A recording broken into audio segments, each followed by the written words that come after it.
This is Live Life Love.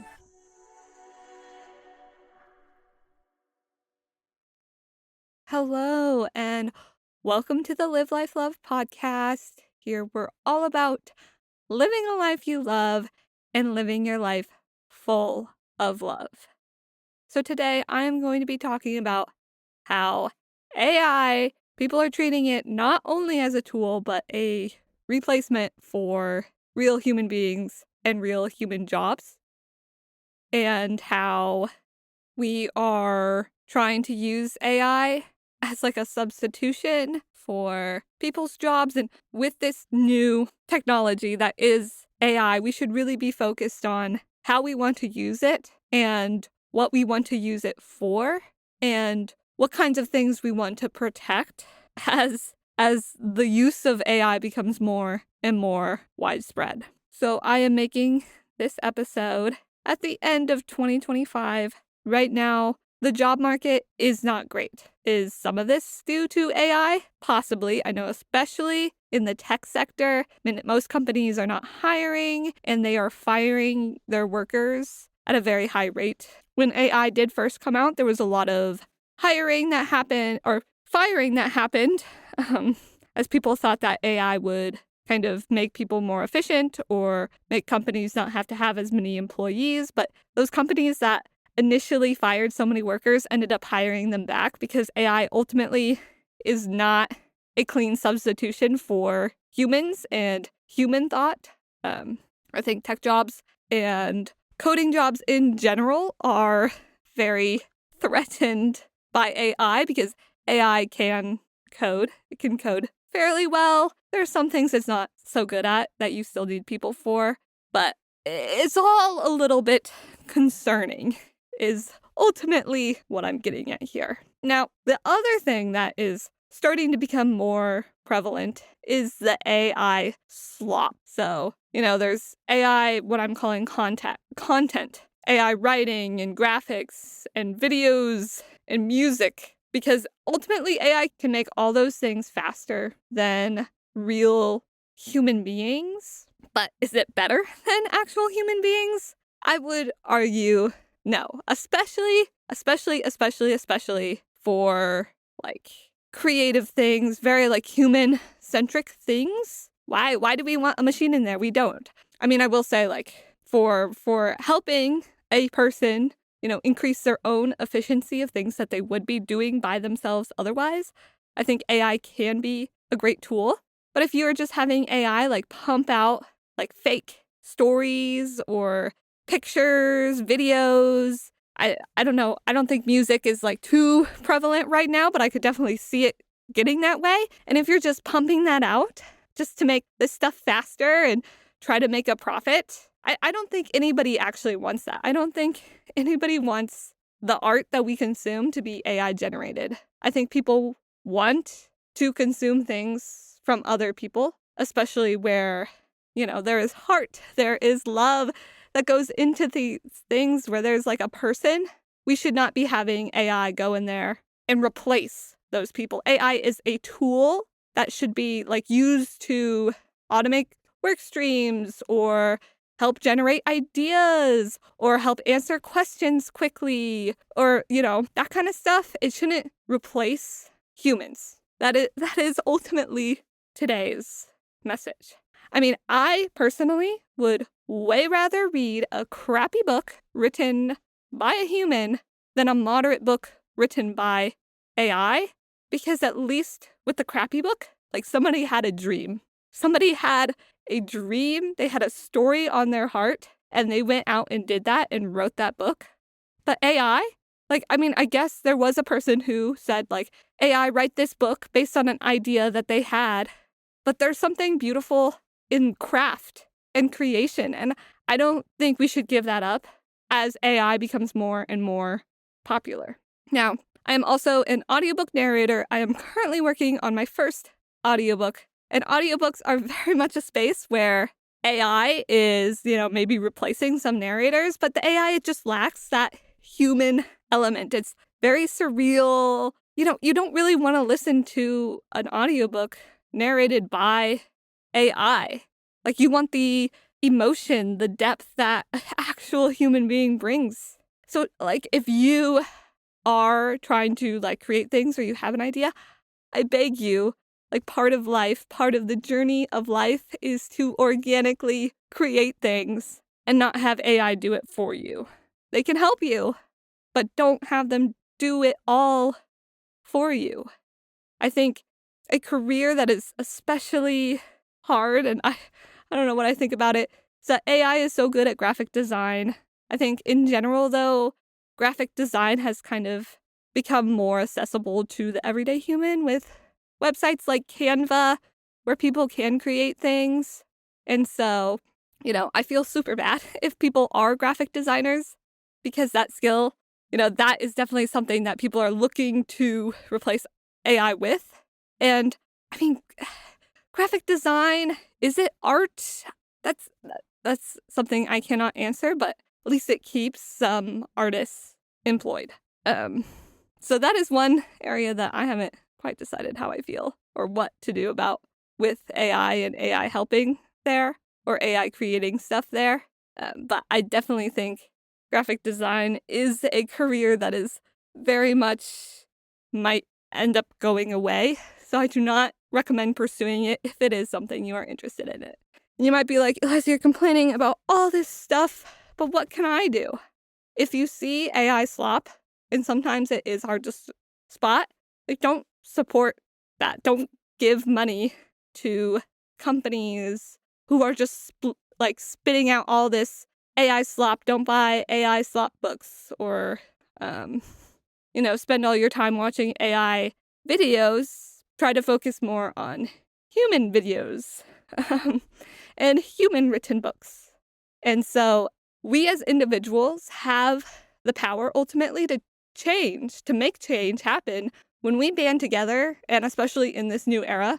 And as AI is coming out, those rules should not be decided just by our governing parties. Like, if you live in a country where you can vote, I recommend voting with a human-centered mind, because consumerism just pushes profit. And I mean, ultimately, machines are going to be able to push out things, make things, maybe gain that profit faster, unless we as humans accept our humanity and understand the power of supporting things that are created by actual humans instead of machines.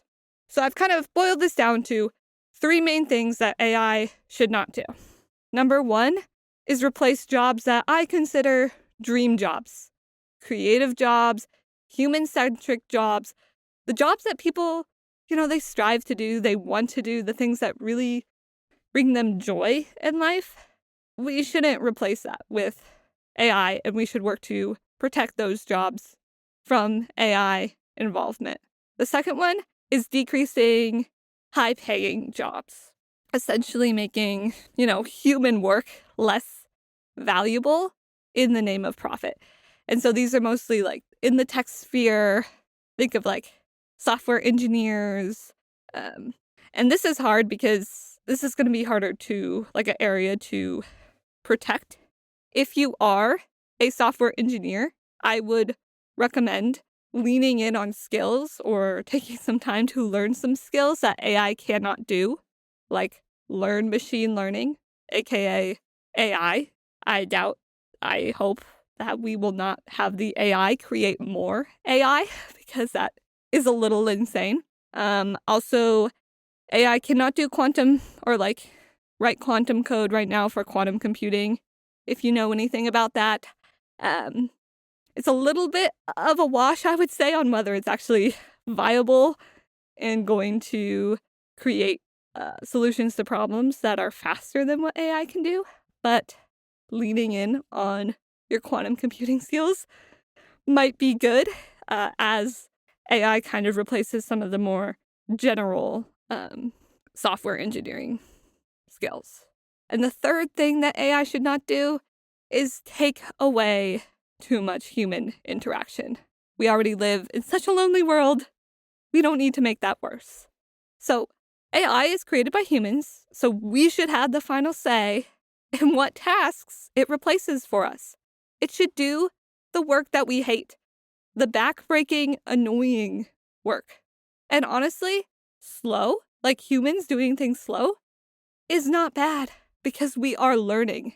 And this push for efficiency and speed is just going to add even more, I think, sadness and disconnect to our world than what is already in here. I mean, I want to live in a world where artists make a living. So, don't go cheap with AI where an artist could do that job. I mean, luxury has become very commonplace today, but I think we should still have things that are high value, that artists create, that people with these skills create and are beautiful, and an expression of human existence. I mean, AI looks cheap a lot of times too. I mean, I see AI book covers all the time as I'm auditioning for books to narrate. And I don't really want to audition for those books because they're just so artificial. And I don't know how much it costs to get a book design done, but I think that is a great way to invest in the long term. The one opportunity that I see in kind of the artistic sphere where AI could make a positive influence is replacing child actors. I think that sometimes, I'll be watching a mature show and think about how there are child actors in this show and they were exposed to all that content. I also think, we hear a lot about actors who were child actors. They're being taken advantage of by their parents. And child actors that's the only job that children can legally have. And I think kids should get to be kids and, they can act if they want to, but that shouldn't be their job, if that makes sense. So AI replacing child actors in mature movies, I am all for that, but I still want real actors in all the other roles. I also think that AI, if we're not careful, is going to create a burnout of humans because it's starting to create this productivity chase. Everybody wants to be faster, more efficient. And I don't know that humans were made to be the fastest, the most efficient things ever. We need rest. We need breaks. We need to spend time doing creative work and more simple tasks to give our brain breaks. And if AI replaces all those brain breaks where we are just doing all the hard mental work, I think people are just going to burn out faster. And ultimately, productivity is going to crash. We're not going to be more efficient in the long run. So it's really striking a balance of having AI do those gross tasks that nobody wants to do and leaving the fun tasks to people. And I know that's kind of subjective of what's fun and what's not fun, but it is something just to think about. And, wherever a human touch is needed, let's not put a machine in there. I mean, I'm sure everybody is tired of, they're trying to call some company so they can just not talk to an actual human being. Now imagine if that was our entire reality. Our every single day is not talking to a human being. We're just interacting with machines. I mean, we're already living in this loneliness epidemic. I think we need to be careful and not let AI make that worse. And I know you might be like, I don't know how to fix any of this.